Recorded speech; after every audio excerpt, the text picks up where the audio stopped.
Alerta Vermelho. Capítulo 20. Vogue Café. Quando contei a Tony Branton que os russos tinham me declarado uma ameaça à segurança nacional, ele disse: "É uma pena, Bill, mas não se preocupe. Vamos seguir trabalhando pelos canais diplomáticos. Tenho uma reunião marcada com um dos principais assessores para a economia de Putin, Igor Shuvalov. Imagino que ele vá ser sensível ao caso. No entanto, a esta altura não faria mal nenhum se você começasse a acionar seus contatos também." Concordei, e junto com Vadim, comecei a compilar uma lista de autoridades russas que conhecíamos e talvez pudessem ajudar. Desde que nos conhecêramos em Moscou 5 anos antes, muita coisa aconteceu entre mim e Helena. Passamos a morar juntos, nos casamos e ela estava grávida do nosso primeiro filho. Faltando 2 meses para o nascimento do bebê, ela ficou em Londres. Na noite de 15 de dezembro de 2005, eu estava sentado na cama acrescentando nomes à lista quando ela saiu do banheiro, o roupão amarrado bem apertado em torno da protuberante barriga de gestante. "Bill", disse ela com um olhar meio apavorado, "acho que minha bolsa estourou." Eu me levantei num salto, espalhando a papelada sobre a cama e o chão sem saber o que fazer. Meu filho David nascera de cesariana marcada com antecedência, o que significava que minha experiência com parto natural era tão pequena quanto a de Helena, que era mãe de primeira viagem. Tínhamos lido todos os livros e ido a todas as aulas, mas no momento em que a coisa começa a acontecer, tudo isso vai pelos ares. Peguei com uma das mãos a mala que já havíamos deixado preparada e envolvi Helena com o braço livre, conduzindo-a rapidamente para o elevador e até o estacionamento perto do nosso prédio, onde a ajudei a entrar no carro. O Hospital St. John St. Elizabeth não ficava longe, mas, devido ao pânico, peguei uma saída errada na Leeson Grove e acabei entrando em uma pista de mão única, da qual não fazia ideia de como sair. Enquanto eu olhava desesperado à direita e à esquerda, Helena, normalmente tão agradável e imperturbável, começou a berrar palavras que eu nunca tinha ouvido sair de sua boca. Era óbvio que as contrações tinham começado. 10 minutos depois, chegamos ao hospital. Felizmente ela não pariu no banco do carona. O restante foi um turbilhão, mas depois de 10 horas nasceu Jessica, um saudável bebê de 3,2 kg. A alegria que senti com seu nascimento ofuscou por completo quaisquer sentimentos negativos que eu tinha a respeito da situação do meu visto. Deixamos o hospital 2 dias depois. Amigos vieram nos visitar em casa trazendo flores, comida e presentes para o bebê. David, que tinha acabado de completar 9 anos, passou a curtir ter uma irmãzinha. Uma das minhas lembranças mais queridas é a dele segurando Jessica toda enroladinha em uma manta de hospital e beijando-a pela primeira vez. O Natal que comemoramos, apesar de David e eu sermos judeus, chegou e se foi, e por uma semana ou pouco mais meus problemas desapareceram. O ano novo passou de forma igualmente alegre e sem qualquer intercorrência. Nenhuma novidade da Rússia, que estava totalmente parada devido ao feriado de Natal ortodoxo. Mas logo cedo, na manhã de 14 de janeiro, Vadim ligou de Moscou. "Bill, acabei de falar ao telefone com o vice de Gref. German Gref era ministro de Desenvolvimento Econômico e um dos mais proeminentes reformistas do governo Putin. Vadim havia abordado seu vice antes do Natal para pedir sua ajuda no caso do meu visto. O que ele disse? Disse que Gref conseguiu levar o assunto para instâncias bem altas. Na realidade, conversou sobre seu caso com Nikolai Patrushev, chefe da FSB. "Uau", respondi, impressionado e também um pouco assustado. A FSB era o Serviço Federal de Segurança da Rússia, a polícia secreta do país, que durante o regime soviético era universalmente conhecida como a infame KGB. Se já não fosse por si só um mau sinal, o próprio Patrushev era considerado um dos membros mais implacáveis do círculo mais próximo de Putin. Aparentemente, ele disse para Gref exatamente as seguintes palavras: "Fique fora disso. Não meta o nariz em coisas que não lhe dizem respeito." Vadim fez uma pausa, como que me esperando digerir a notícia, e acrescentou, como se já não fosse evidente: "Tem gente muito graúda por trás disso tudo, Bill." Ouvir esse relato foi um banho de água fria. Todo o alto astral dos feriados de fim de ano, do nascimento de Jessica e do crescimento da minha família foi enterrado no fundo da minha mente. Fui jogado de maneira cruel de volta à realidade. Uma semana depois, Tony Branton deu notícias igualmente desalentadoras. Shuvalov foi compreensivo, mas disse que não havia nada que pudesse fazer. Se de um lado essas mensagens eram frustrantes, de outro ainda tínhamos o chefe da versão russa da Comissão de Valores Mobiliários, Oleg Vilgin, trabalhando no meu caso. Ele havia escrito para o vice-primeiro-ministro solicitando que meu visto fosse revalidado. Ele era esperado em Londres em meados de fevereiro para um seminário internacional sobre investimentos e eu tinha esperanças de que traria notícias melhores. Combinamos de nos encontrar em Mayfair, no bar do Claridge's Hotel, na primeira noite de sua viagem. Porém, assim que botei os olhos nele, senti que havia algo errado. Nós nos sentamos em bancos baixinhos de veludo e pedimos nossas bebidas. Enquanto esperávamos, eu disse: "Obrigado por ter escrito aquela contundente carta para o vice-primeiro-ministro." "Não precisa me agradecer, Bill", respondeu ele em excelente inglês. "Mas acho que deu em nada. A posição do governo em relação ao seu visto é intransigente." Meu coração murchou. Quão intransigente! Ele olhou para mim e arqueou levemente as sobrancelhas. Em seguida, apontou com o indicador para o teto e não disse mais nada. Será que ele se referia a Putin? Não estava claro, mas era a única interpretação que encontrei para seu gesto misterioso. Se efetivamente era uma decisão de Putin, eu não teria como remediar a situação. Quando relatei o encontro para Vadim, ele não ficou tão decepcionado. Se Putin realmente está por trás disso, é porque ele deve ter recebido informações falsas sobre você. Vamos encontrar alguém próximo de Putin para que ele possa ouvir a verdade. Foi legal da parte dele inventar uma saída positiva para uma situação tão ruim, mas não me convenci. Quem seria capaz de fazer isso por nós? Perguntei, cético. Que tal Dvorkovich? Sugeriu. Arkady Dvorkovich era o principal assessor de Putin para assuntos econômicos. Vadim o conhecera durante nossa campanha para impedir os desvios irregulares de ativos da Companhia Nacional de Energia Elétrica. Mais importante do que ser simpático a nós, ele era ouvido pelo presidente. "Vale a pena tentar", respondi. Vadim entrou em contato com Dvorkovich, que, surpreendentemente, disse que tentaria ajudar. Apesar da resoluta esperança de Vadim, nossas opções estavam claramente se esgotando. Vários dias depois que lhe contei as más notícias trazidas pelo dirigente da Comissão de Valores Mobiliários, Vadim recebeu uma ligação em nosso escritório de Moscou de um homem que se recusou a se identificar, avisando que tinha informações importantes a respeito do meu visto. Ele só daria essas informações pessoalmente e indagou quando eles poderiam se encontrar. Vadim me perguntou o que deveria fazer. Em condições normais, nós nos manteríamos a centenas de quilômetros de distância de um russo anônimo ligando para propor um encontro, mas com tantas portas se fechando, senti que deveríamos tentar qualquer coisa que pudesse ser uma brecha. Seria possível fazer o encontro num local público? Sondei. Não vejo por que não. Então talvez valha a pena, respondi hesitante. No dia seguinte, o estranho tornou a ligar e aceitou encontrar-se com Vadim no Vogue Café, na rua Kuznetsky Most, um lugar da moda frequentado por oligarcas russos e suas namoradas modelos de 20 anos. Em volta destes, a presença de incontáveis guarda-costas armados faria daquele um ponto ideal. Enquanto o encontro transcorria, fiquei no meu apartamento, em Londres, andando de um lado para outro, esperando por notícias. Durou mais de 2 horas. Vadim ligou para mim pouco depois das 11 da manhã, horário de Londres. Sua voz era baixa e grave. "Bill, foi tudo muito perturbador. Esse sujeito, ele tinha muita coisa para contar, certo. Mas antes de qualquer outra coisa, quem era ele?" "Não sei. Ele não me deu seu nome verdadeiro e pediu para chamá-lo de Aslan. Com certeza é alguém do governo, provavelmente da FSB."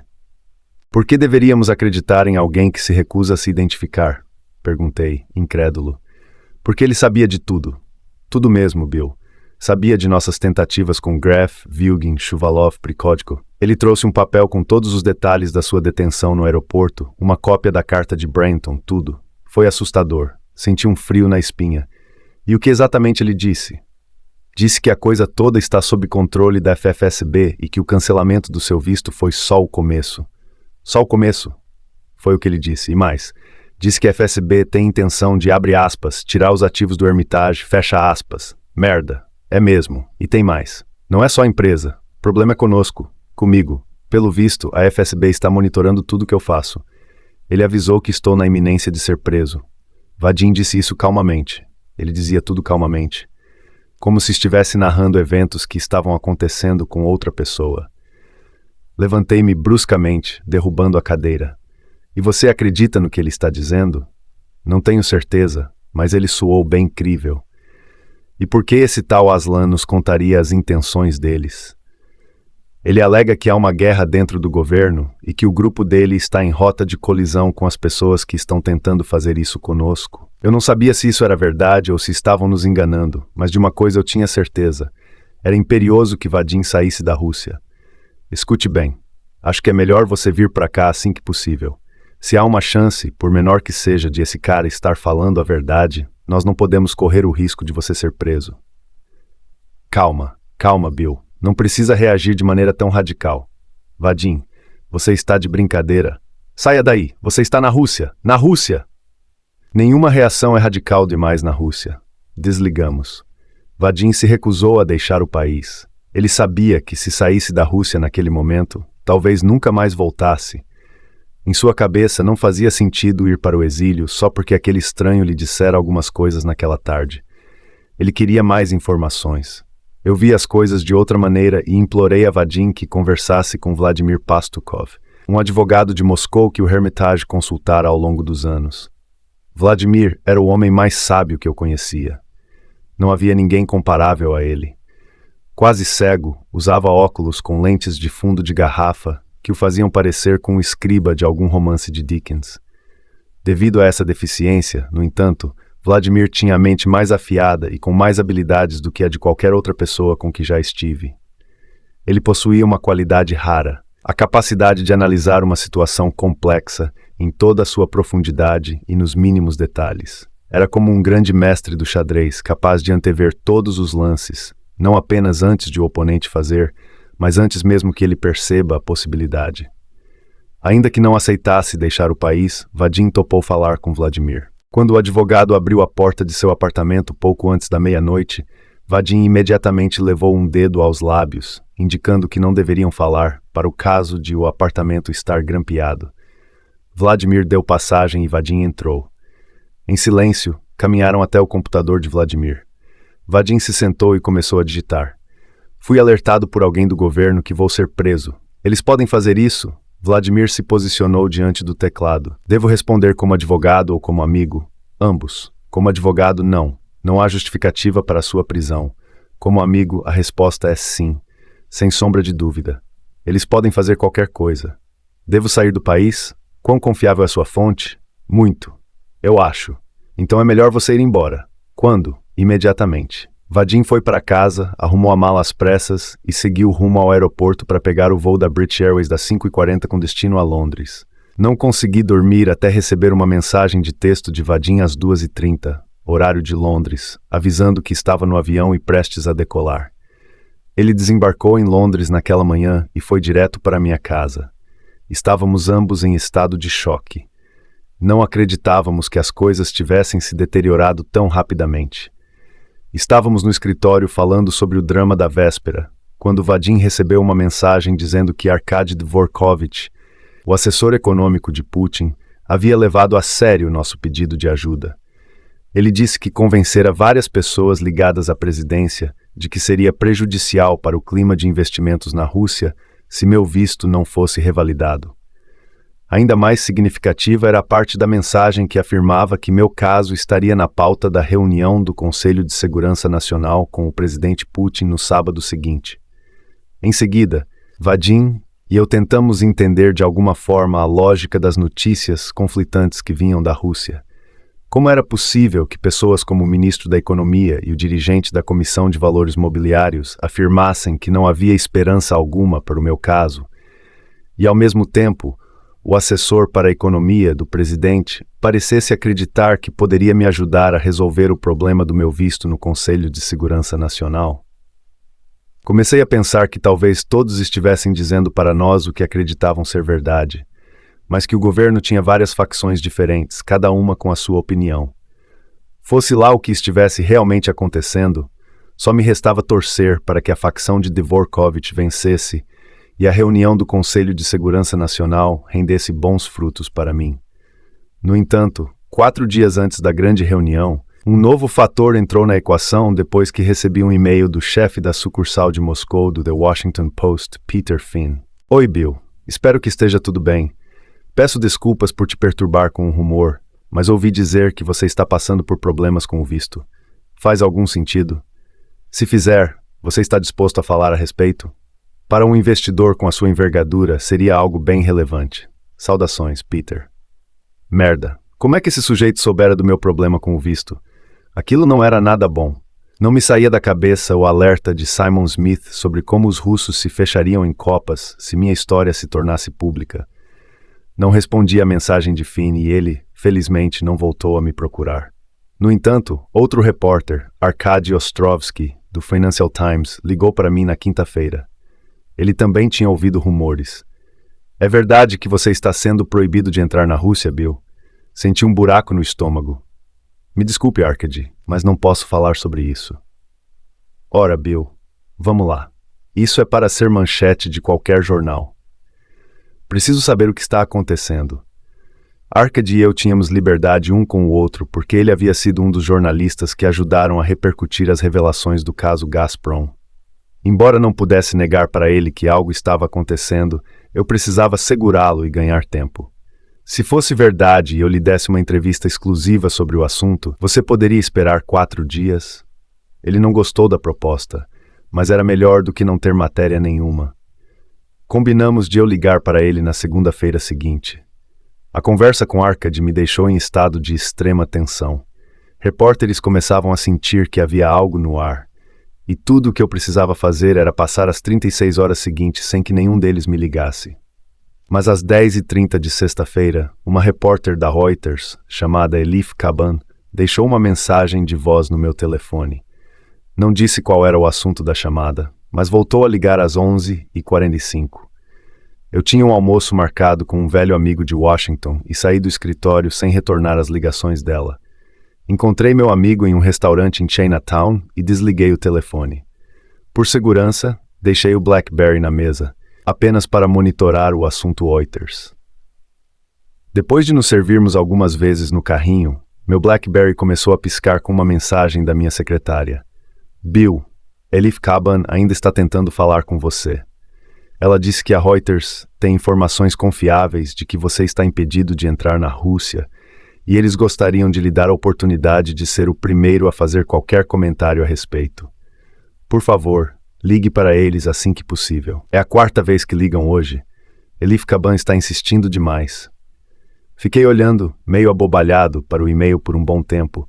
Guardei o BlackBerry e tentei aproveitar o restante do almoço. Sabia que a merda estava a ponto de ser jogada no ventilador, mas queria alguns últimos minutos de paz. Depois de sair do restaurante, dei uma volta e atravessei o Green Park.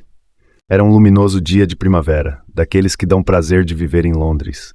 Inspirei o ar fresco e observei o entorno e as pessoas relaxadas caminhando no parque, gente que não estava prestes a ter sua vida virada de cabeça para baixo.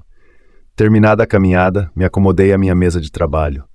Alguns minutos depois, a Reuters postou com destaque a seguinte manchete: Browder, CEO do fundo Hermitage, expulso da Rússia.